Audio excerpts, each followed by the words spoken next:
Today we are here in Bangkok, Thailand, and in this video I'm going to share with you 3 affordable hotels, starting from the lowest price to the highest price. And make sure to stick around to the end of the video because I'm going to share with you the pros and cons of each hotel and also let you know which hotel I think is the best value for the money. Also, if you love videos about Thailand, subscribe to get updated for my future videos. The first hotel we're going to check out is the Bedroom La Pao 101. And I was able to rent this place for 670 baht per night, which is approximately 18 US dollars. But before we check out the hotel, let's check out the surrounding area first. Nearby the hotel, you do have some fried chicken vendors, and also there is a 7-Eleven within walking distance, which is good to know. I actually have to go into the 7-Eleven to buy some bottles of water because the 2 bottles that are provided is not going to be enough for my entire stay. Got some waters and maybe even pick up a little snack.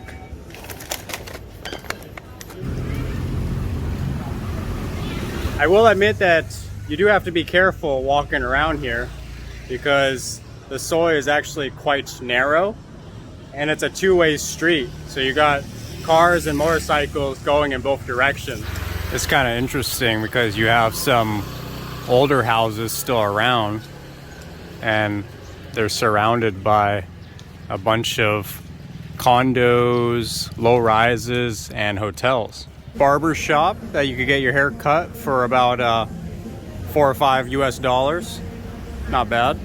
There's a Orteri wash and dry laundromat within walking distance. It looks like there's a bar right across from the laundromat, which is good if you're into drinking at night. One good thing to know about this hotel is they actually have their own song tao, and they'll actually take you to the entrance of the street, which is very good to know because it could be a little dangerous walking from the hotel to the main street. Got a dental clinic across the street if you want to do some dental work while you're here in Bangkok. This is good to know, is that you actually have a Lotus Go Fresh supermarket and a Cafe Amazon within 5 minutes from the hotel. If you didn't know, Cafe Amazon is pretty much, I would say, Starbucks' biggest competitor here in Thailand. And the coffee is actually pretty decent quality, and it's about $2 for an iced Americano. Or if you're feeling a fix for coffee, you could always go to the 7-Eleven and get an iced Americano for about $1. There's also this restaurant called Shabu Queen, which is a all-you-can-eat buffet, and I actually tried it and it was really good. Now that we've checked out the surrounding area, let's go and check out the room. It's a little more old-fashioned with the mechanical locks, but you do have to insert the key card in order to turn on the power. That's a little more modern. Overall, the room is extremely clean. Hangers. Over here we got the refrigerator with 2 complimentary waters up here. It would be kind of nice if they kept those waters in the refrigerator, so when you came you would have cold water right away. The bed is quite a decent size.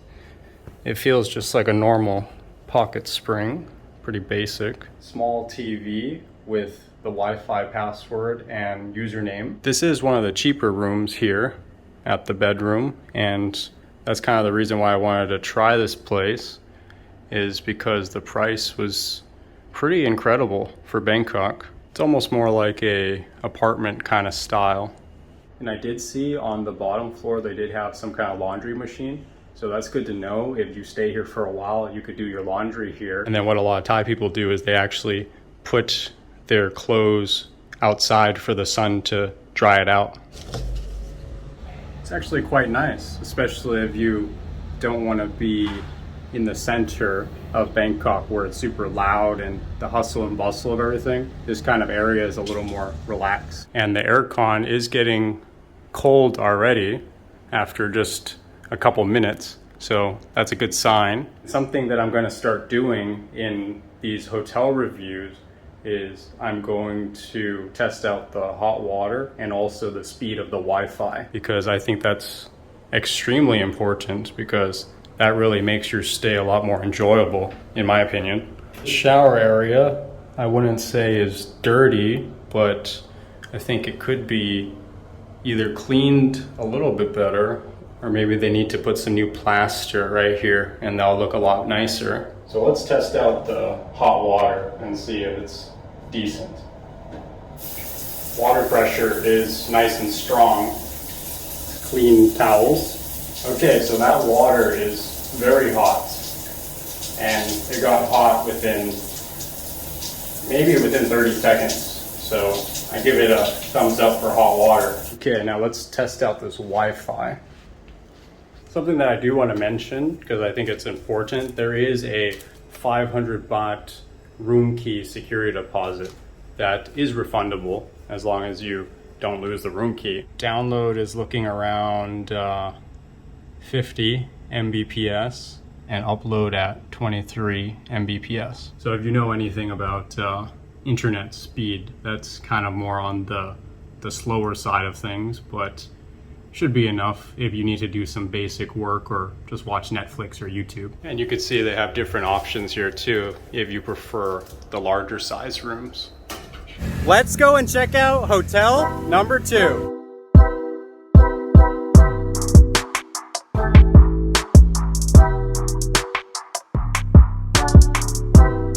And this hotel I was able to rent for 1,011 bahts per night, which is just under $30 US. But something that I do want to mention is I just checked the prices of this hotel right now for the future, and it looks like the prices are hovering more around the 1,500 per night price range. So just keep that in mind, that the future prices may be higher. So we're here at Terminal 21 now, and I'm going to share with you one of my favorite restaurants to go to in Bangkok, and that is Fuji, which has some awesome Japanese food. And one of my favorite things to order at this restaurant is the unagi, also known as eel.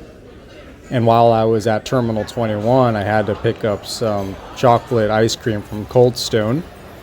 And this is also one of my favorite places. It's called Tenjo, and it's an all-you-can-eat buffet, which is absolutely incredible. One good thing about this hotel is that it is close to BTS Nana and the MRT Sukhumvit station. So that's very convenient if you need to travel fast throughout town on the SkyTrain or the subway. And the benefit of taking the subway or the SkyTrain, you don't have to be stuck in the Bangkok traffic.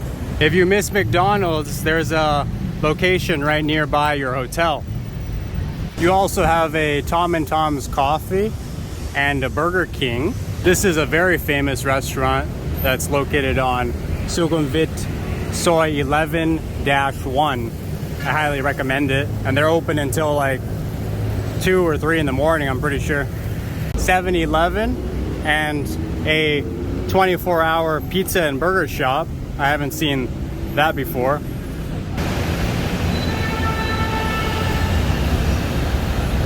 And here we are at the entrance to the hotel, and how convenient. We got a 7-Eleven attached right next to it. They did ask for a 1,000 baht refundable security deposit. In terms of amenities and stuff like that, this hotel doesn't really have too much. It's mainly just the room, but I have to admit the location is superb. And from what I see, the room actually looks quite clean. The bed looks like a king-size bed, and it is definitely on the softer side. From a scale from 1 to 10, I would say that's about an 8 softness. Not too much of a view from my room, but maybe certain other rooms you might have a little better view. Big mirror to check yourself out in the morning or at night before you go out. It's a very modern style looking hotel room, and it's not a very big room, but they definitely made it look nice. Let's see if there's some ambient lighting here. Yeah, that's actually quite nice. Kind of romantic lighting. When we come over here, this is the bathroom.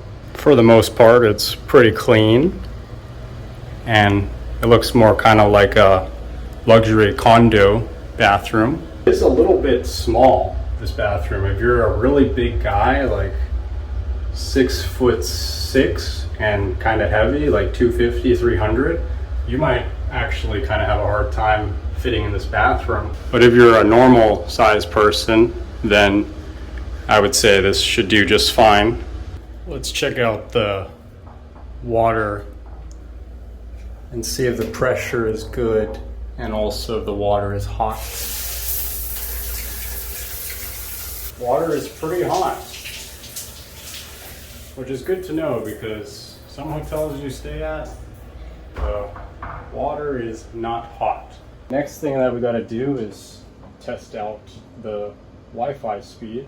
So this hotel looks much faster than the last one we stayed at. Almost 250 download, and it looks like upload is probably close to 125. Yep, exactly. And it is actually kind of important to have fast Wi-Fi, because if you have slow Wi-Fi, YouTube videos are going to be very low pixel quality, so you might only be able to play it at like 340p compared to 1080p or even 4K.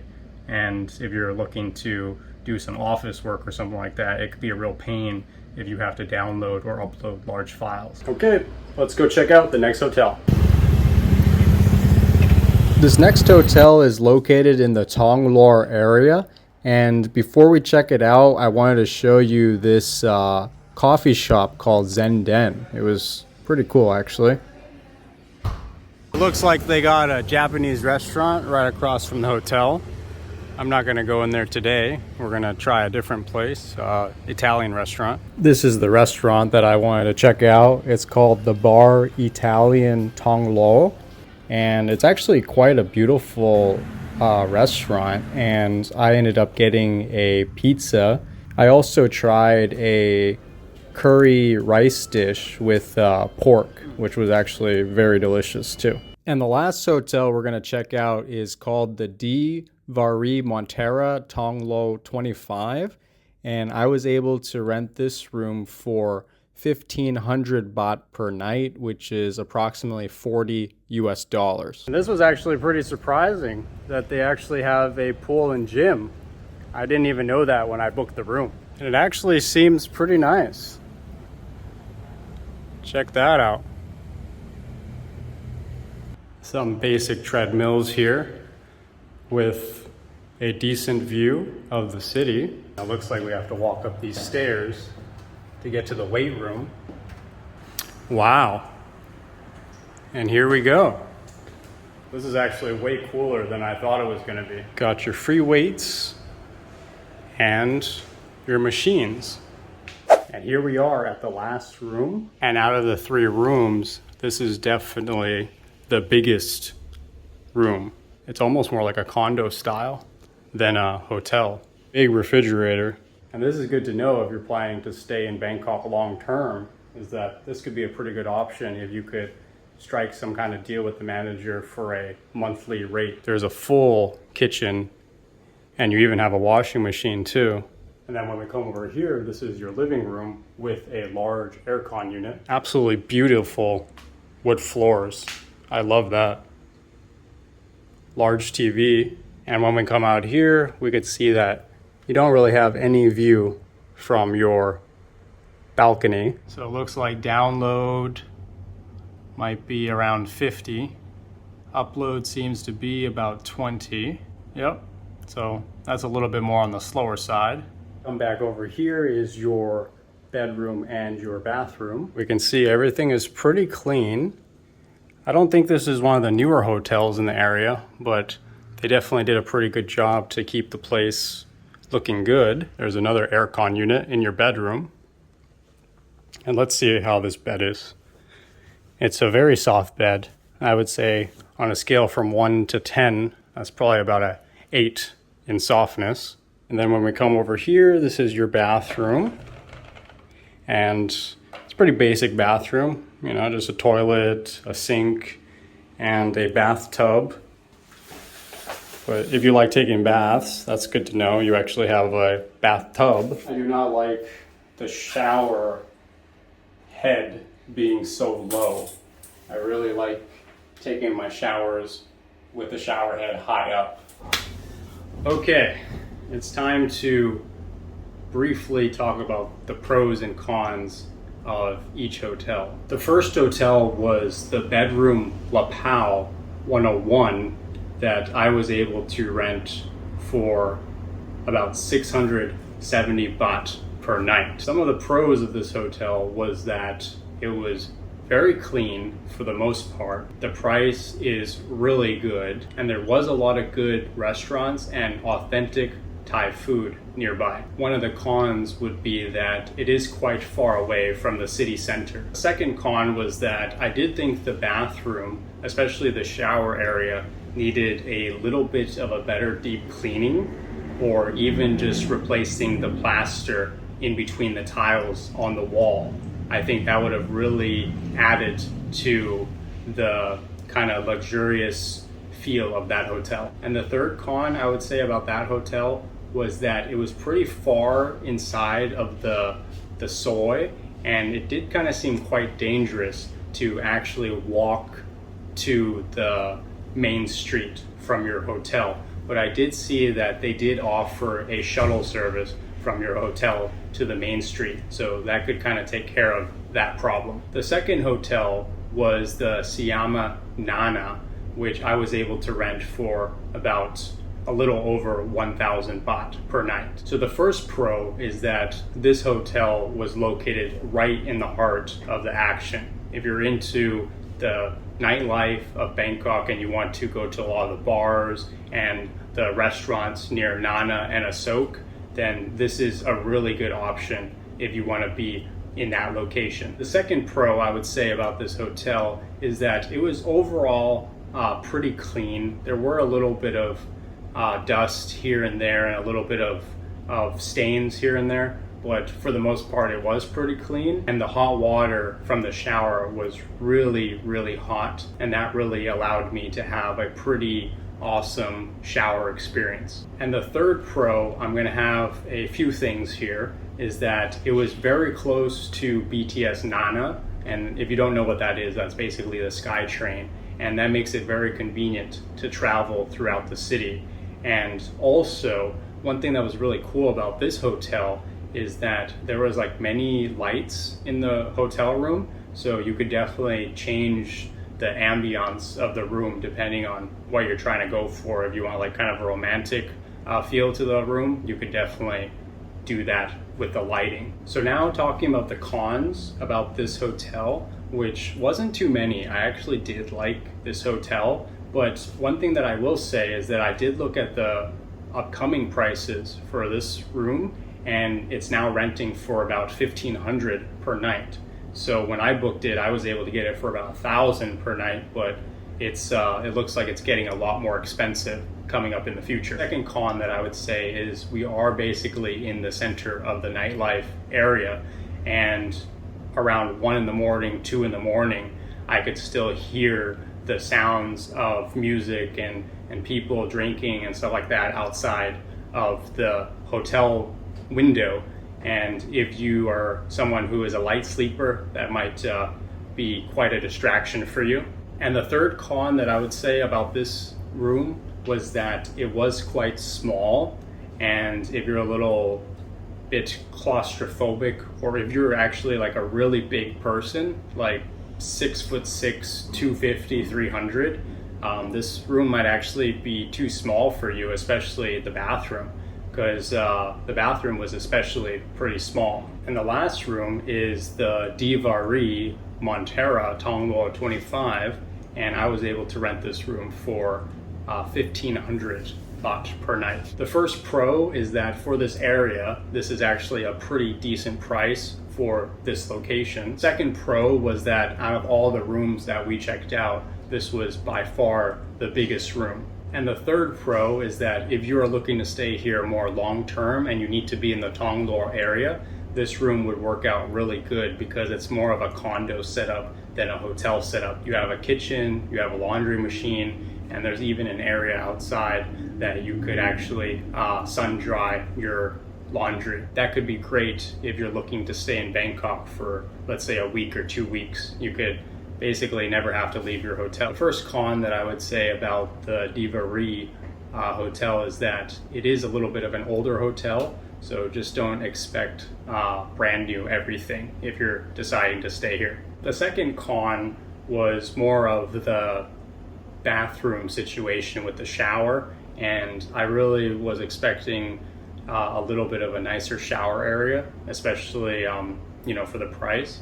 So I think that could easily be fixed by having a better hot water system, and also having a holder that I could actually put the shower head a little bit higher, because I think a lot of foreigners, including myself, enjoy kind of taking the showers with the shower head high up instead of holding the shower head and washing ourselves by hand. And the last con that I would say about this Diva Re hotel room was that you don't really have a view from your room. You basically have a view of the building next to you. Okay, so now for the moment of truth. Which hotel do I think is the best value for the money? Based on the prices that I did pay, I would say that the best value for the money out of these 3 hotels would be the Siama Nana Hotel. It's located right in the heart of the action. Overall, the hotel was pretty clean and the rooms were modern looking. And the thing that really stood out, especially compared to the other 2 hotels, was that the hot water was awesome in the shower, and that really made my experience a lot better. I hope you enjoyed this video, but let me know your thoughts on which hotel you thought was the best value for the money. And make sure you're subscribed so you get updated for my future videos about Thailand. I'll see you in the next video.